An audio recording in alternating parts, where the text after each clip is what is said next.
Good on everyone, welcome back to the channel. Stephen Howson. Today we're going to be talking about Bruno Fernandes and the links with him to Real Madrid. I'll read what's been said and then I'll give you my opinions on it and then we'll get into the chat if that's all right with everybody else.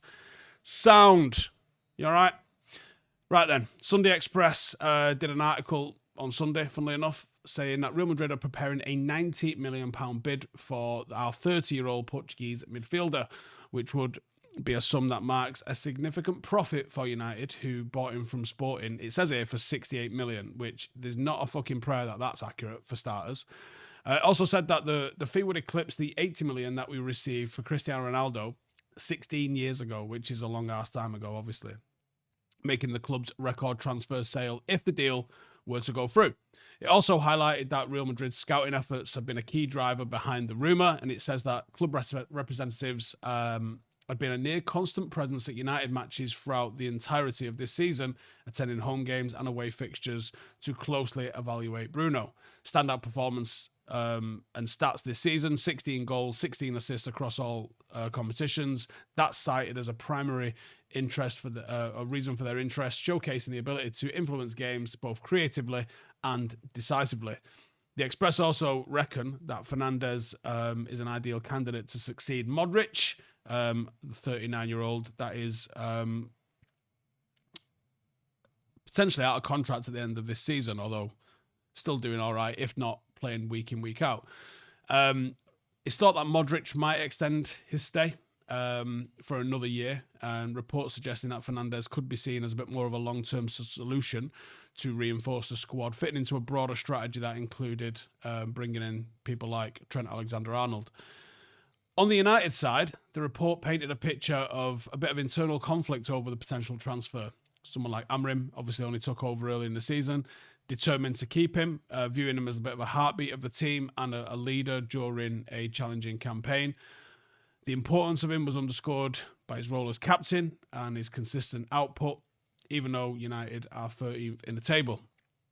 The article did point to the club's financial pressures as a bit of a counterweight, and that selling Fernandes could provide substantial cash injection to fund a squad and a rebuild that is needed. And given the fact that his contract runs until 2027 with an optional extra year, it would give United some negotiating power and also be a ticking clock to maximise his value, which I do actually agree with. The Express didn't actually attribute any direct quotes to Fernandes, to Amorim, or to Real Madrid officials. Instead, sort of gives a narrative of some scouting activity and the midfielders on the pitch impact. Now, I think there's a few things at play here. One, there is certain aspects of the Manchester United support which just seem to want to be contrarian. Now, I am a self-styled contrarian, but to critique Bruno Fernandes and his output in a Manchester United shirt is almost denying reality. Bruno has been a fucking phenomenal player for Manchester United. Is he perfect? No. Does he have certain traits that I'm not totally enamored with? Yes. But I would never diminish his ability or how much he gives a shit about Manchester United. It is abundantly clear, it's very obvious, and his influence on games and ability to score and create chances for the club cannot be questioned in the slightest. Now, a couple of other things that are at play here with this. One, Bruno Fernandes, 90 million euros. Now, if someone came in with a 90 million euro bid for Bruno Fernandes, would United have to consider that? I think they would have to consider that. Now, considering it and accepting it are not the same thing, but I absolutely think that there would be a requirement for United to consider it, especially for a 30-year-old player. How many years have you got left in him? Would it be a prudent move to move him on? Then you've got the considerations of, okay, if you did move him on, you move him on with the potential that he's not a perfect fit for the system. You bring somebody in that is more closely aligned to fitting in that system. You've on one hand strengthened the manager's hand because you've allowed such an important player, literal club captain, to leave, and retooled and reshaped the squad to fit what suits that manager's preferred style of play. Not necessarily a negative thing, but it is a factor and it is a consideration. The other consideration is Real Madrid, I think, are quite smart when it comes to the transfer market. Do they spend big money on big players? Yeah, they do. They absolutely do. They don't tend to spend it on players without a resale value, though. The players that they put big dough into are typically Brazilian and typically teenagers, by and large. Their big money signings tend to be free transfers, which is a fuck at the moment. At the moment, they would be a big deviation from Real Madrid's current MO if they was to spend 90 million on a 30-year-old. Which makes me think that this story, as juicy as it is, as one that you absolutely have to consider, it makes me think that it's a complete fabrication, and there's probably about as much in this as me signing for Real Madrid this summer. So I think, yeah, it's a sexy rumour. It's one that we absolutely have to talk about. It's one that I'm sure people have got quite strong feelings on. I'm sure people like Simon W there in the comments says, for 90 million, sell him. Bobba says, no. Football Factory says they want him, 150 million. Everyone sticks their arm into United down the years. Aussie says, load of rhubarb. Even if it were true, I would sell my nan's ashes before I contemplate a Bruno sale. Josh says, might be us trying to tell Saudi our price tag. Yeah, you're right. You're right. Football Factory says, you're right, it's bullshit. AJ Wright says, not on topic, but just order a load of the combat fuel stuff on the back of the recommendation. Oh, there you go. T Mills says, who would I get to replace him? See, it wouldn't be another... It would be either sort of a number 10/winger, a Cunha or someone like that, or it would be someone that would be a bit more of a genuine player to play in the pivot alongside Ugarte. As for the names of those, I've got names. I don't know who would be the perfect one.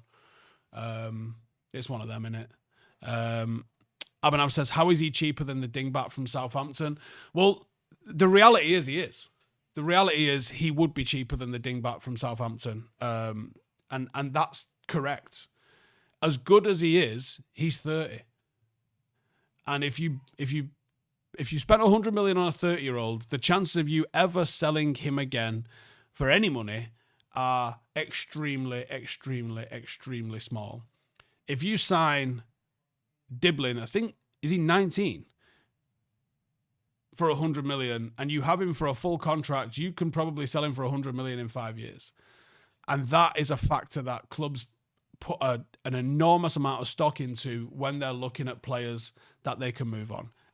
Whether you agree or you disagree, that's a genuine reality. Jamie says, bit off topic, but love the deep IRL vid you did the other day. Thank you. I will get round to all of the comments that have been on there. There's over 1,000 comments on there, and there's probably 30 or 40 or so which are incredibly deep, incredibly meaningful, incredibly impactful, and absolutely require me to do a proper reply to, not just a thank you, nice one, something like that. The problem is, it's been a little bit overwhelming reading all of those comments, and I do need to spend a bit of time to actually reply to them. I will do. It just might take me a minute. We will be doing a video on Thursday, myself and Janine, where we answer some of the questions that we've had in that, and also talk about Janine's angle from the other side of it. But thank you to everyone that's watched that video. It's done nearly 100,000 views. Totally blown away by that. And also lets me know that we can absolutely move into the next chapter of something, which is something that we've been planning for a little bit. And we hope to be releasing in the next 2 months or so, which is a podcast where I can do more deep conversations like that, and not just, be Manchester United news. But yeah, I think the reaction to that post has told me that is a direction we can absolutely look at going into. So thank you to everyone that has watched that and commented on that. It really helps making decisions like that. So cheers. Mighty Man says, James Maddison or Justin Kluivert, possible replacements? Maybe, yeah. But I think United have got to try and find something a little bit further up than that. CTB says, a Bruno sale would be pure profit. If we sell him for 80 million, we can spend 400 million in the summer if Ineos and the club can afford it. Yeah, I think that's an important caveat on that. There's one thing being able by regulation to spend 400 million. There's another not being able to spend 400 million because you don't have 400 million. Like, by every regulation, I'm able to go and buy a Ferrari, but my current account says no. So there's a bit of a difference between being allowed to go and do something and able to go and do something. There's a big difference. Steve says, we didn't sell Robson, we didn't sell Cantona. That's what selling Bruno would be like. Do you know what? People are going to laugh at you for that, but I think you're closer to being bang on there than you are from being further away from that.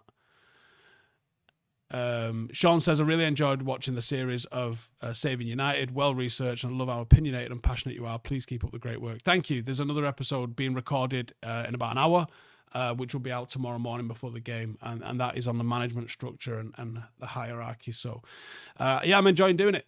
A little bit of a distraction from how boring United have been, and been something to focus on over what has been a fucking really, really long international break. So cheers to everyone who's tuned in for those. Hopefully they've got a little bit of evergreen in them and can keep getting views as we go along.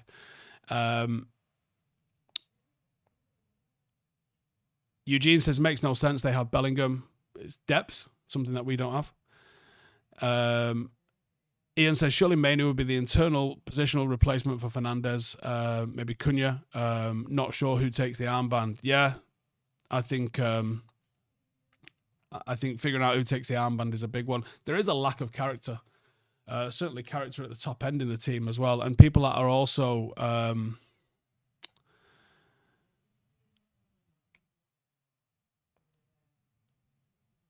not embedded at the club long enough to be a captain. I don't think you can be a captain in like your first season or two. I just don't. So yeah, that's one of them, I think. Stephen Harris says, or it could be our Coutinho sale. It could be. Yeah, I don't think the money is anywhere near enough. Abhinav says, Steve, the Glazers account also did not allow them to buy United. Don't let finance be an issue. Imagine I bought a Ferrari on finance. I'd get volleyed in the dick so fucking hard. A Ferrari's not me anyway. I have a fucking Land Rover Defender, and it's green and it's covered in mud, and it is the most fucking suited personality and car that I've ever fucking had in my 4 years of driving. Ant says, normally I'd say Leisha if he wasn't injured, but the only other option is De Ligt. I think he's been here too soon, to be honest. But yeah, mate, if De Ligt, I could see De Ligt staying here for a long time, and I could absolutely see him wearing an armband. It feels premature at the moment, though, doesn't it, I think? Dan United says, Dibbling 100 million, but Bruno 90. I mean, to be honest, I don't think Dibbling's a £100 million player, but I can understand the logic behind a young player, a generic young player being worth more than a 30-year-old veteran, for sure. Paul Stafford says, De Ligt, possibly Delo. The problem with Delo is I don't think his performance warrants it. A captain absolutely has to be one of the better players in the team, because a captain has to account for standards, and if you're pulling players up, you don't want any of them to be like, hang on a fucking minute, you haven't passed one to a fucking red shirt all day. Yeah, it's one of them. Samuel says we should look at loaning Bruno out to get some game time in his legs. Good one. Ian says De Ligt has some good traits. Also a contender for the armband. Martinez also, maybe Maz or Ugarte. Again, the problem is, apart from Martinez, all of those are brand new, fresh first season players. P.S. It's not hard to replace a captain that has only led us to an FA Cup and a League Cup. Let's stop glazing over Bruno. Don't forget he also led us to 2 of our worst seasons in the Prem. Well, on that take, so did Brian Robson, mate. Brian Robson led United to a 13th in the table finish. Does he get nothing for that? What did Brian Robson lead us to until, we won the title? And he was a bit part player by that point in reality. The same things that you're talking about there, you can absolutely apply to Bruno. Jamie says, Steve's Land Rover is like Trigger's broom. It's not that much, there's not that much been replaced. There's stuff needs replacing, but it's not that much been replaced. Still got its original engine. Still only done 120,000 miles, which is not bad for a 30-year-old car. What was that averaging like fucking 4,000 a year, something like that? Keith says, clubs sell players based on what they are worth to the club, not necessarily the player's ability. That. Mechanical Tiger says, do Real actually need Bruno? They have Camavinga in deep, Valverde, but then again, they might be moving to right back. Trent might be filling in the middle from right back. Real can buy anyone. I think the top and bottom of this entire thing is that article's a load of old cake.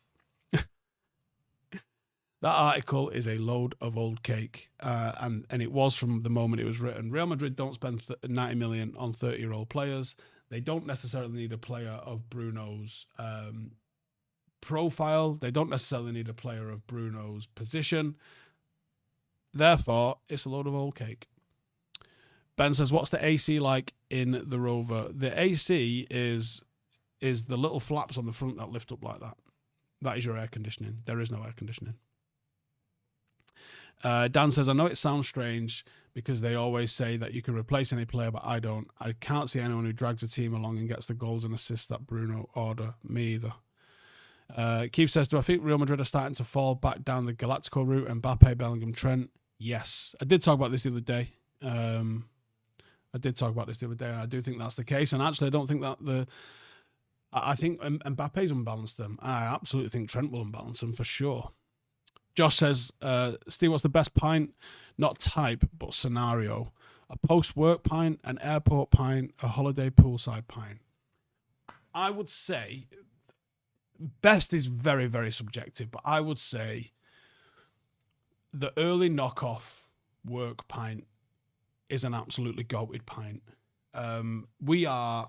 Where our office is 100 metres away from Stevenson Square, which is like Europe's biggest beer garden. It's certainly Manchester's biggest. And it's been a minute since I've had to do like proper manual work. I don't do DIY at home. Janine does it. But there is an occasion where I end up getting dusty and dirty, and I've done a bit of graft. That is when an ice cold pint of whatever it is that you drink is the best pint. You've earned it. Same with anything that you've earned feels better. And I think an earned pint, either an early knockoff from work, or you've put a bit of a graft in, and a nice crisp cold pint on a hot day. I think universally, a pint when it's hot is the one. I don't think anyone's gone, get me a pint of lager when it's cold. Yeah, I think an earned pint is the best pint. I'm not really a big one for the airport pint, to be honest, because I feel like shit if I fly and I've had a couple of beers, and I've got the bladder of a 2-year-old. So if I have a pint and get on a plane, I mean, I've done it. I'm not a fan of it. If I have a pint and get on a plane, if I'm not in that aisle seat, and you have no way of knowing half the time, if I'm not in the aisle seat, I'm going to be annoying some poor fucker that sat next to me, just in and out, in and out, in and out, going for a fucking wee all the time. Keith Kelly says, Friday night, evening, summer pint is unbelievable. Yes. And when we talk about a pint, we're talking about at least 3 here, aren't we? Just so everyone knows, a pint is at least 2 to 3 minimum. A couple of pints is, don't expect me home anytime soon. and a night out is, potential divorce proceedings. That's the scale that we're dealing with, right? Just so we're all clear. Adam says a short flight, no problem. Over an ocean, got to keep it sober. Gareth says, Modesty, hope you're well. Good weekend. Did Malham Cove trek yesterday. Enjoyed a nice 3 pints after. Fantastic. I'm debating doing. Me and Jim were talking last night actually about. I just fucking love Mam Tour, right? Janine wants to go out and explore new places. I just like this one. I like it, and I think it's good weather on Wednesday. I might just go and do it. It's a cheeky little 8 mile. It's got great pubs. It's got great scenery. It just works for me. Danny says shower pints. If I'm having a shower pint, I'm going to be an absolute fucking social hand grenade. And again, have I done that? Yes. Am I going to be fucking an absolute problem on the night out? Yes. But sometimes you just got to let your fucking hair down, haven't you? Dan says Mam Tour is meant to be fair. It is, and it's a fucking great little loop. Starts and ends in a great little fucking scenic, picturesque town with too many pubs, if anything. Stephen says Stanley Jedge over Bamford is elite compared to Mam Tourist. Ant says I have a masochistic love of Penny fan. I just love pushing myself. I actually said this last night, actually. Whatever I do on Wednesday, I feel like pushing myself a little bit. Like, I feel like something that's going to hurt a little bit. And I don't think Mam Tour really cuts it for that. I might do it in a weighted vest just to fucking spice it up a little bit. Sandra says, I absolutely love Bruno, but I've touched on this before. I don't necessarily think he's a system player. He needs to thrive in chaos, and we seem to try to move away from that. Probably really suit Real Madrid in that sense. A Thursday pint is underrated. How many signings do I think United make over the summer? I really don't know. Roy says, does anyone actually like the taste of a pint, or is it a masculinity thing? Yeah. Do you think people are just fucking kidding on? Of course they do. Yeah. And they taste so different. Do you know what I mean? Like, you can have pints and go, I don't really like that, actually. Or you can have, pints that you just go, fucking hell, get in my face. Come on, son.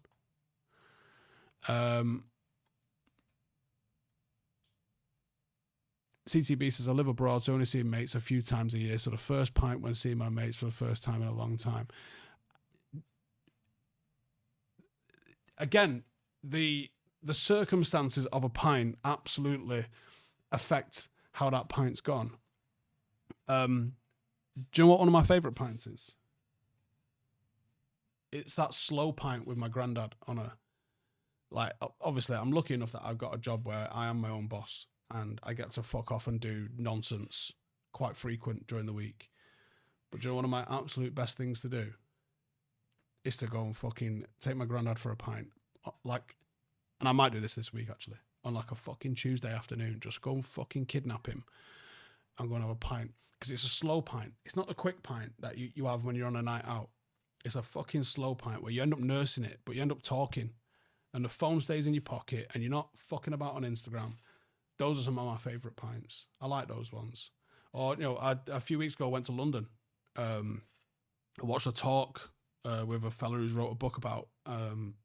British Army in Afghanistan. It was a bit nerdy. It was a bit stat and detail heavy. He's intelligence corps guy, so it was always kind of going to end up like that. But I went and met a mate for a pint afterwards, and pint of Guinness, which obviously means 2. And again, it's just sitting there bullshitting, talking about nothing, not sitting on your phone, just waffling shit about stuff. James Turner says, post-hike pint, definitely earned. Yeah, again, earning them is the move. Adam says, have I tried Hensel Castle rum? Oh, I have not. Up there with Diplomatico, hell of a shot. I'm going to Google this while we're on, because I've never heard of that. Hensel Castle.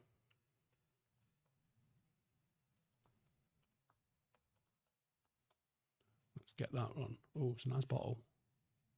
See, I'm a sucker for a fucking nice bottle, like. Someone said if Coke had alcohol, where's that one gone? if Coke had alcohol, where's it gone? Yeah, someone said, if Coke had alcohol, I'd drink that. You're like, yeah, put rum in it, mate. And Bob's your uncle. Jamie says, are we smashing City again so we can see Pep lose his shit again? I think we've got more chance of beating City than we have about beating Forest tomorrow night. For sure. Darren says, try doing a dry month. That first pint after is just the best. I frequently accidentally do dry months because I'm not going out all that much. Oh, there it is. My Mechanical Tiger. If Coke had alcohol, I'd be drinking every day. Just put rum in it. Or whiskey, if it's one of those. How many pints if we won a cup and get promoted? Pint. Paddock have got currently 7 games to play. 6 in the league and 1 cup semi-final, which obviously means if you win the cup semi-final, you've got 8 games to play. If we go 8 for 8, we are promoted because it's in our hands and we'll have won a cup. Now, what's the chances of us going 8 for 8? Probably an outside chance of that. Because that would mean, well, if we won, that would put us like 10 wins on the bounce. That's a lot of fucking wins to stack up. A lot of Tuesday, Saturdays in there as well. If we do that, that final game after that final will be a messy fucking game. For sure. Yeah, if we end with promotion and a fucking trophy, it will be messy. As fuck. Rúben says, from my part of the world, we have fermented coconut water that becomes alcohol. It's not too high in the alcohol content, but it's a banger. Ooh, I like that. Rúben says, how's the next opposition for Paddock? We have Hartford away on Saturday, 2 o'clock. Rishi says, does Paddock have a nutrition sponsor? No, we do not. James in the super chat says, the £100 weight loss video was unreal. Very brave. Hats off. And more content like that, please. Well, yeah, the Stephen Howson podcast will be not that. It'd be a lot more than that. But yeah, it'd be one of those. Steve says, I want to see a 36-year-old Bruno lifting the league title in our new stadium. Oh, I wonder if that's something he's thinking about as well.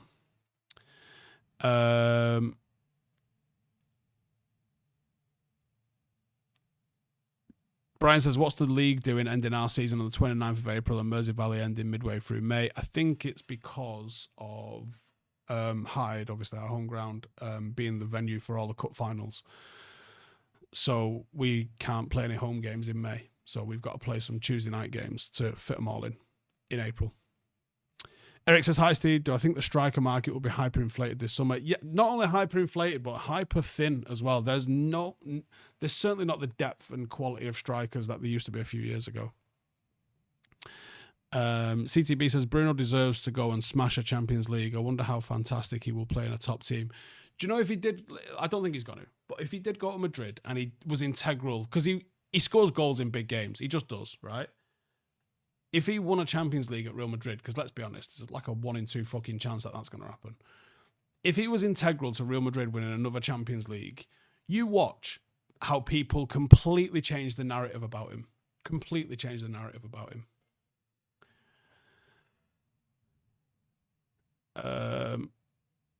Adam says, hear me out. Could Bruno get a statue one day? It needs to be after Cantona and Keane and Giggs and fucking Scholes and all them lot. Dan says, Bruno's killer ball for Mbappe. Yeah. Ian says, I got married in Ireland. That was a messy one. Stories I heard about my sister-in-law. Steve says, pints in an Irish lock-in when the police are behind the bar pulling the pints as a way to live. Oh, superb. Bavish says, watching from Mauritius, Indian Ocean. What a fucking beautiful spot of the world, mate. Well done. Keith says, do I think we should turn Old Trafford into a museum rather than having the one in the new stadium? There's not a chance they're going to do that. Far too big a surface area and square footage. They'll absolutely fucking knock it down and it'll be the new car park or it'll be whatever to help pay for the new stadium. Anywho's, I'm going to wrap it up there. As always, thanks for tuning in. If you've not seen the £100 weight loss video, it is about to hit 100k over on Howson IRL. Otherwise, we've got like 7,500 subscribers on the Stephen Howson podcast, which you might not be able to find actually. But if you search Stephen Howson podcast, it's its own channel, and there's only one video on there at the moment, which is me and Berbatov from a few years ago. But that's going to be launching soon. If you're into that sort of more long form content, There will be military people on there. There's some ex-SAS that are going to be coming on and telling some phenomenal, untold stories. They've got one of my friends that's SIS. I'm trying to figure out a way to get him on to talk about some of the stuff that he's done in his career. But it won't just be military. I want authors, singers, all sorts, fighters. It'll be people that I think have got interesting things to say. That's what that podcast is going to be. We're in the middle of painting the set through there, the old rum bar. That's going to be the one. Can I throw up a link? I'm not signed in here, unfortunately. So if you go on my community tab on here, I put a link to it on there, so it should be on there. Anyways, cheers for tuning in as always. Preview will be out around about tea time today for the game tomorrow. So tune in for that one, and I'll catch you lot after the game tomorrow. See you in a bit. Hey, thank you for watching the video. If you are new around these parts, then don't forget to subscribe. My channel is proudly supported by my community on Patreon. If you'd like to get a little bit of extra content, a Discord group, meetups, five-a-side games, weekly podcasts, behind the scenes, and even an occasional bit of transfer news as and when I get it, then for the price of a pint, you can show your appreciation for the content that we make and get some goodies for doing so as well. Check the link in the description or click the button right here. You'll also find all of my socials here too if you want to follow me on any of those platforms. Nice one.